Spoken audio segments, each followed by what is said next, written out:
اعوذ باللہ من الشیطان الرجیم، بسم اللہ الرحمن الرحیم۔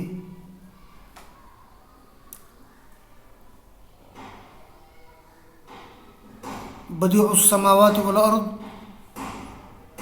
انا لہ ولد ولم تکن صاحبہ وخلق کل شیء وهو بکل شیء علیم۔ ذالکم اللہ ربکم لا الہ الا هو خالق کل شیء فاعبدوه وهو على كل شيء وكيل۔ لا تدركه الابصار وهو يدرك الابصار وهو اللطيف الخبير۔ قد جاءكم بصائر من ربكم فمن ابصر فلنفسه ومن عمي فعليها وما انا عليكم بحفيظ۔ وكذلك نصرف الآيات وليقولوا درست ولنبينه لقوم يعلمون۔ اتبع ما اوحي اليك من ربك لا الہ الا هو وعارض عن المشرکین۔ ولو شاء اللہ ما اشرکوا وما جعلناک علیہم حفیظا وما انت علیہم بوکیل۔ ولا تسبوا الذین يدعون من دون اللہ فیسبوا اللہ عدوا بغیر علم کذلک زینا لکل امۃ عملهم ثم الی ربهم مرجعهم فینبئهم بما كانوا يعملون۔ واقسموا باللہ جہد ایمانهم لئن جاءتهم آیۃ لیؤمنن بها قل انما الآیات عند اللہ وما یشعرکم انها اذا جاءت لا یؤمنون۔ ونقلب افئدتهم وابصارهم كما لم يؤمنوا به اول مرہ ونذرهم في طغیانهم یعمہون۔ یہ سورہ انعام کا رکوع نمبر 13 میں نے پڑھا ہے، اور میں مفردات اور اعراب کی تشریح کے ساتھ ساتھ ان آیات کا ترجمہ اور تفسیر کر رہا ہوں۔ یہ بدیعون کا معنی ہوتا ہے بغیر نمونہ کے پیدا کرنے والا۔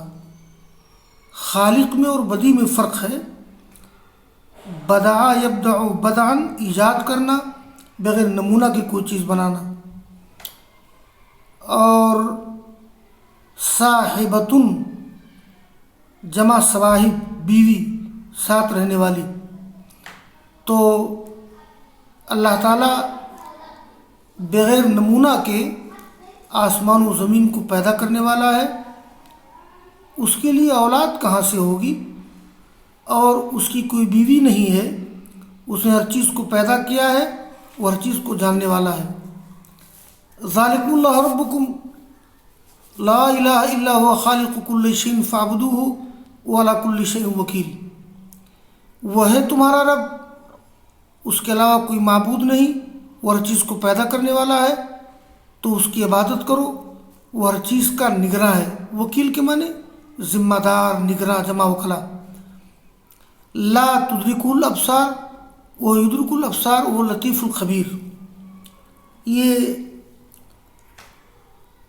ادراک کا معنی ہے احاطہ کرنا، حقیقت کو جاننا۔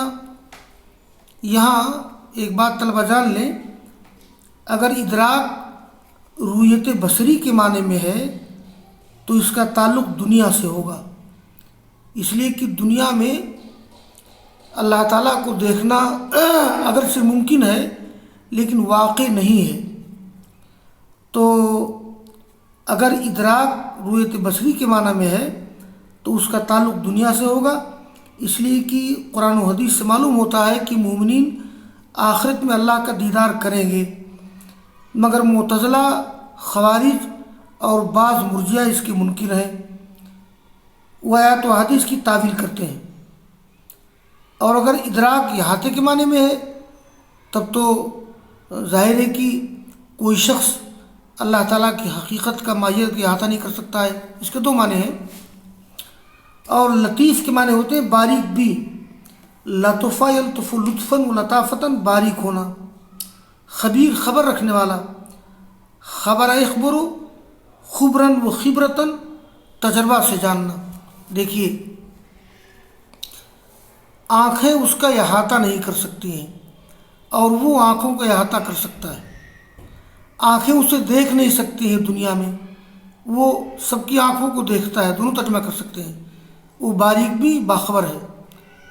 قد جاءکم بصائر من ربکم، یہ بصائر واحد بصیرت، بصیرت، یہ حجت، عقل، دانائی، حق جاننے کا ذریعہ،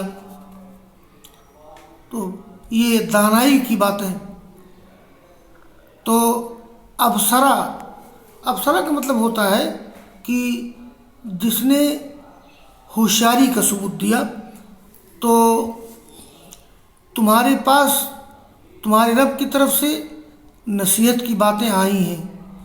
فمن ابصر فلنفسہ، تو جس نے بصیرت سے کام لیا تو اپنے فائدے کے لیے، یا جس نے دیکھا، ومن عامیہ، اور جو اندھا ہو گیا یعنی نہیں دیکھ سکا، نہیں محسوس کر سکا، تو اس کا گناہ اسی پر ہے۔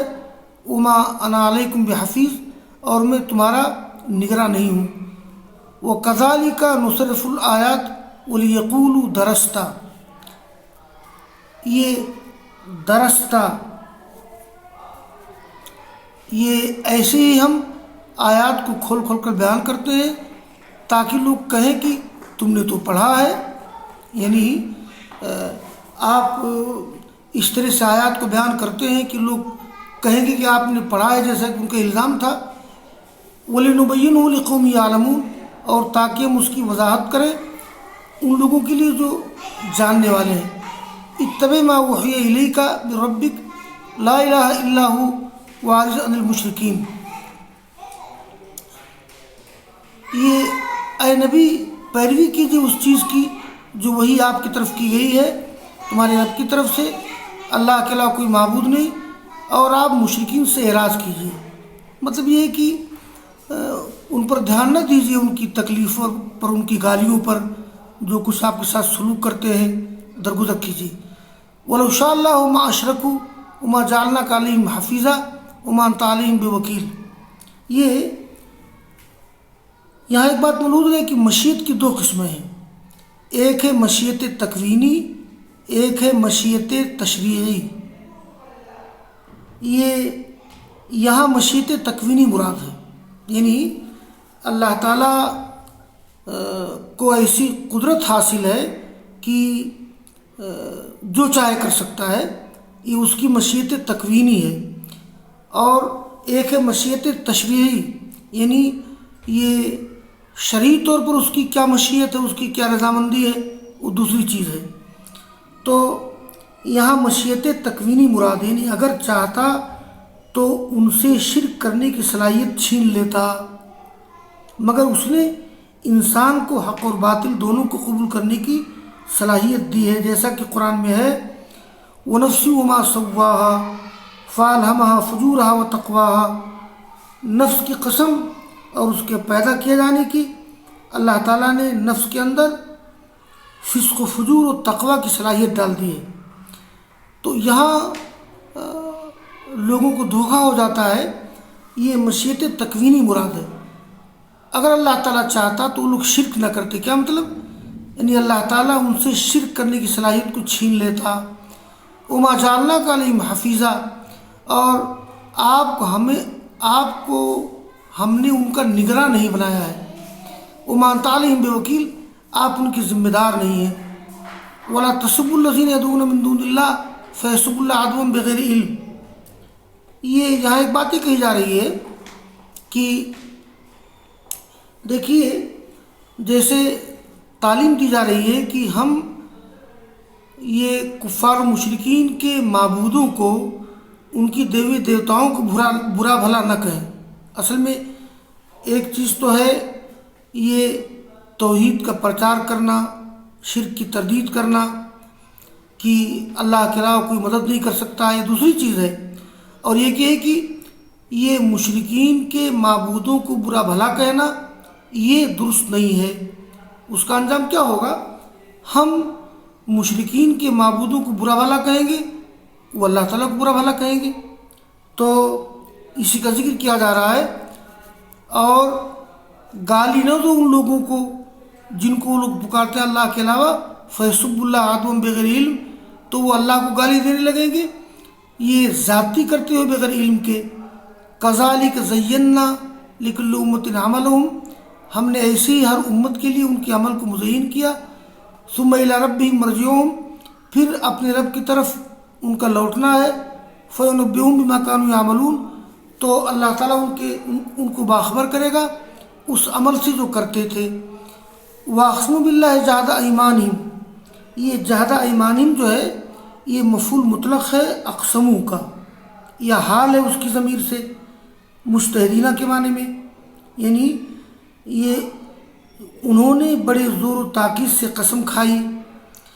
تو واقسموا باللہ جہد ایمانہم یہ مفعول مطلق ہے، مفعول مطلق کبھی کبھی فعل مذکور کے فعل کے علاوہ ہوتا ہے، تو اور یا حال ہے مجتہدینہ کے معنی میں ہے، ان لوگوں نے اللہ کی قسم کھائی، جہد ایمانہم بھرپور قسم، اگر ان کے پاس کوئی نشانی آ جائے، کس چیز کی قسم کھائی انہوں نے قسم کھائی کہ اگر ان کے پاس کوئی نشانی آ جائے تو ضرور ایمان لے آئیں گے۔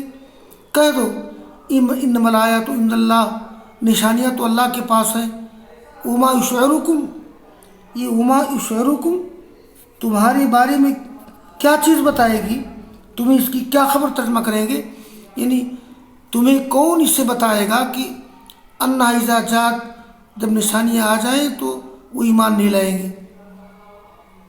ونقلب، اصل میں جو قومیں خام خواہ نشانیاں مانگتی ہیں ان کو ایمان نہیں لانا رہتا ہے، نشانیاں آ جاتی ہیں تب بھی ایمان نہیں لاتے ہیں۔ ونقلب افئدتہم وابصارہم کما لم یؤمنوا بأول مرہ، اور ہم پھیر دیتے ہیں ان کے دلوں کو، ان کی نگاہوں کو، جیسا کہ نہیں ایمان لائے پہلی بار۔ ونذرہم فی طغیانہم یعمہون، اور ہم چھوڑ دیتے ہیں ان کو ان کی سرکشی میں بھٹکتے ہوئے۔ یعمہون، امہ یعمہ، ام یعمہ امہن، عموماً متحیر ہونا، گمراہی میں بھٹکنا۔ اور ولو اننا نزلنا الیہم الملائکۃ وکلمہم الموتى وحشرنا علیہم کل شیء قبلا ما كانوا لیؤمنوا الا ان شاء اللہ ولکن اکثرهم یجہلون۔